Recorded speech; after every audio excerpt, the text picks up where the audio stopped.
Ayan po guys, share ko lang yung Click version 3 namin na nagka-problema nung almost 2 months pa lang siya na tumigas na yung kanyang T-post. Ayaw na niyang magliko sa, o matigas na siya iliko sa right side, and then ngayon matigas na din siya iliko sa left side. Ito yung nakita ko, nanggal ko siya. Ayan o, may sira na pala kaagad siya.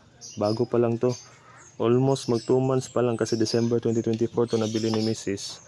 Tapos pagka almost katapusan na ng January 2025, napansin ko na dahan-dahan na pagliliko ko dun sa kanto namin, pa right side, para siyang putok yung shock sa right side. Yun pala, pag center stand mo siya, ihang mo yung harap, pag iliko mo siya sa right, matigas pala siya. And then ngayon, lumala, tumigas na siya lahat. At ito yung napansin ko, ito yung stock niya. Nilinisan ko kasi, yan o, kasi save ko na lang sana siya, kasi may bago na naman tayo, may bago tayo ipapalit. So, yung pagkalinis ko na, natanggal na yung grasa. Ito pala yung laman. Lady on lang to. Ang takbo nito is 5K pa lang. Malapit na to siya mag 1 year. Yan o. 5,738 pa lang ang takbo niya. Mas pataas pa yung sa akin na 2025 ko to na kuha. Yan is nabili niya. Pinag-ipunan niya nung 2024 December. Last year lang. Ito sa akin no, 8,000 na. So magwa 1 year siya. 3 months na lang mag 1 year na siya. Ito sobrang lambot din ito. Kailangan maayos ko na din yan pagkatapos nito. So yan o, ang bilis na masira talaga. Kala ko na tuyuan lang ng grasa. So ito, sira na talaga siya.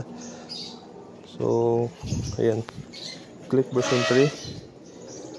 Magto 2 months pa lang, nagka-problema na siya sa liko niya. Bilis niyang tumigas ng manabela. Tapos ito tinanggal ko na lang din kasi papalitan ko to ng mga maliliit na relay. Ako pa rin nag-wiring yan. May mga tagging nga yan kasi babae nga ang gumagamit, asawa ko. Baka kasi masiraan siya sa rides soon. At least malaman ng nagre-repair kung ano yung mga wire na to. Yan.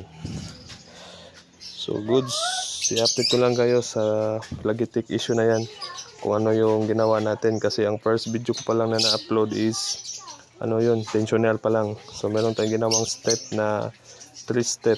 So update ko na lang po kayo. I-edit ko na lang sa isang cellphone ko. Medyo busy pa kasi. So thanks for watching and stay safe and ride safe lahat.